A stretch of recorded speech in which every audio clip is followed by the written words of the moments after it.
E aí, minha gente, já pararam para pensar como é que um computador consegue dizer o preço de uma casa? Pois hoje a gente vai fazer uma viagem completa, um passo a passo, num projeto de verdade de ciência de dados para desvendar esse mistério. Bora mergulhar de cabeça nessa jornada para entender como se precifica imóveis lá na Califórnia. A pergunta que não quer calar e que vai guiar a gente é essa aqui, ó. Como é que um algoritmo, um pedaço de código, olha para um bairro e diz: essa casa aqui vale tanto? Pois é exatamente isso que a gente vai responder hoje, do comecinho até o fim. E para ninguém se perder nesse caminho, tá aqui o nosso mapa. Primeiro, a gente vai ver o panorama geral. Depois, vamos pegar os dados, dar uma boa olhada neles. Aí, a gente prepara essa matéria-prima, seleciona e treina os modelos de machine learning. E no fim de tudo, bota o sistema para funcionar no mundo real. Uma jornada completa, vice? Ó, tudo começa por aqui. Antes de escrever qualquer linha de código, o primeiro passo, e o mais importante, é entender o objetivo.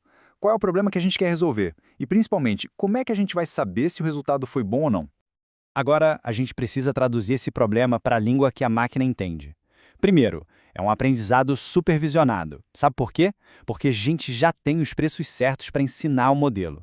Segundo, é uma regressão multivariada, porque o que a gente quer é prever um número, o preço, usando um monte de características diferentes. E como os dados não mudam a toda hora, a gente usa o aprendizado em lote, ou batch learn. E como é que a gente mede se o modelo está bom? Com a nossa régua, a métrica de desempenho. A gente vai usar o tal do RMSE. Pense nele como a distância média do erro do nosso modelo. Se ele previu 300 mil e o preço de verdade era 310, esse erro de 10 mil entra na conta. Resumindo, quanto menor o RMSE, mais preciso é o modelo. Simples assim, não é não? Pronto. Com o plano todo traçado, chegou a hora de botar a mão na massa. A gente vai buscar os dados e dar aquela primeira olhada, sabe? Sentir o que é que eles têm para nos contar. É o nosso primeiro contato com o coração do projeto. E a primeira ferramenta que a gente tira da maleta é o famoso Pandas, usando o comando read_csv. É com ele que a gente carrega aquela planilha de dados da Califórnia para dentro do nosso ambiente de trabalho, que quase sempre é um Jupyter Notebook. Com os dados lá dentro, a gente usa uns comandos bem rapidinhos para dar uma geral. O método info já nos conta que tem mais de 20 mil registros. Mas, opa, a gente já viu um problema. A coluna de quartos, Total Bedrooms, está com um monte de dado faltando. E o Describe mostra que os números estão em escalas muito diferentes. Tudo isso aí já são pistas do trabalho que a gente vai ter pela frente. Agora a gente começa a investigar as relações escondidas nos dados. A gente usa a correlação de Pearson para medir se, quando uma coisa sobe, a outra sobe junto, o que é uma correlação positiva, ou se ela desce, que é uma correlação negativa. O resultado vai de -1 a +1. Quanto mais perto de 1 ou de -1, mais forte é essa ligação. E olha só que arretado o resultado dessa busca. Dá uma olhada. A renda média, median income, é o que tem a correlação mais forte com o preço das casas. Faz todo sentido, né? Bairros onde o povo ganha mais tendem a ter casas mais caras. Essa aqui é a nossa variável mais promissora até agora, com certeza. Agora, a gente entra na cozinha do projeto. A preparação dos dados é onde a mágica acontece de verdade. É pegar aquela matéria-prima toda bruta e transformar num banquete de informação que os algoritmos consigam, digamos, digerir. Mas ó, antes de sair limpando tudo, tenha um cuidado que é danado de importante. A gente precisa separar um pedaço dos dados para testar o modelo só no finalzinho, um pedaço que ele nunca viu antes. Se a gente espiar esse conjunto de teste durante o desenvolvimento, o resultado final não vai ser honesto. O nome chique para isso é Data Snooping. E como é que a gente separa essa parte do jeito certo? Se a gente pegar a amostra de qualquer jeito, pode ser que ela não represente a realidade. A amostragem aleatória simples dá a mesma chance para todo mundo. Já a estratificada é mais esperta, ela divide a população em grupos, os estratos, e garante que a nossa amostra tenha a mesma proporção de cada um desses grupos. E é exatamente isso que a gente faz. Como a gente viu que a renda é o ouro da nossa análise, a gente usa ela para criar nossos grupos. Desse jeito, a gente garante que o nosso conjunto de teste tem a mesma proporção de gente de baixa, média e alta renda que a Califórnia inteira. A amostra vira um retrato fiel da população toda.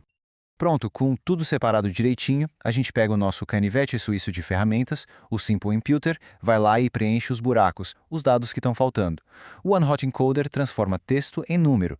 O Standard Scaler bota todos os valores na mesma régua, na mesma escala. E o Pipeline organiza tudo isso numa esteira de produção automática. É eficiência pura. Chegou a hora da verdade.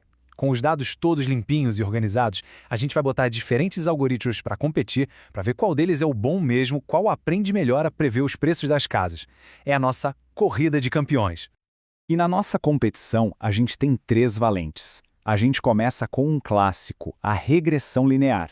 Depois, um mais flexível, a árvore de decisão.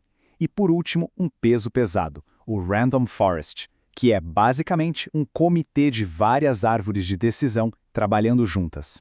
E para a avaliação ser justa de verdade, a gente usa a validação cruzada. Pensa assim, em vez de fazer uma prova só, o modelo faz várias provinhas menores. A gente divide os dados de treino em várias partes, treina em umas e testa nas outras repetindo o processo. Isso dá uma medida de desempenho muito mais confiável, sem precisar tocar no nosso conjunto de teste final. Depois que a gente escolhe o melhor tipo de modelo, digamos o Random Forest, ainda dá para melhorar o danado. A busca em grade, ou Grid Search V, é como se fosse um mecânico de Fórmula 1 que testa várias configurações diferentes para o nosso atleta. Número de árvores, a profundidade delas, até achar aquela combinação perfeita que entrega o melhor resultado. E depois desse trabalho todo, o que foi que o nosso modelo campeão aprendeu? Esse gráfico aqui conta a história pra gente. Ele confirma o que a gente já suspeitava, a renda, median income, é de longe o fator mais importante. Mas olha que massa, a população por domicílio e até a localização geográfica também tem um peso grande na decisão final. Agora sim, minha gente. Com o nosso modelo treinado e tinindo, a gente chega na última etapa da nossa jornada. É a prova de fogo. Fazer o teste final e preparar o sistema para o mundo real, para que ele possa, de fato, fazer previsões que ajudem alguém. E o resultado final qual foi? Tcharam! No conjunto de teste, aquele que a gente guardou as 7 chaves, nosso modelo final conseguiu um RMSE de uns $47 mil. Isso quer dizer que, na média, a previsão do nosso modelo pode errar para mais ou para menos esse valor. É a medida concreta do quão bom ele ficou. Por fim, mas pense que acabou. Que nada, o trabalho continua. A gente salva o modelo final usando uma ferramenta como o JobLib. Depois, coloca ele num servidor, onde ele pode receber dados de um imóvel novo e fazer a previsão com o método Predict. E claro, tem que ficar de olho, monitorando para ver se ele continua acertando com o tempo. Isso tudo leva a gente para uma reflexão final. A gente viu a jornada completa para ensinar uma máquina a botar preço em imóvel. Agora, a pergunta que fica no ar é, se a gente consegue fazer isso, que outras decisões complexas do nosso dia a dia, dos nossos negócios, a gente poderia automatizar e melhorar usando o poder dos dados? Fica aí a pulga atrás da orelha, né não?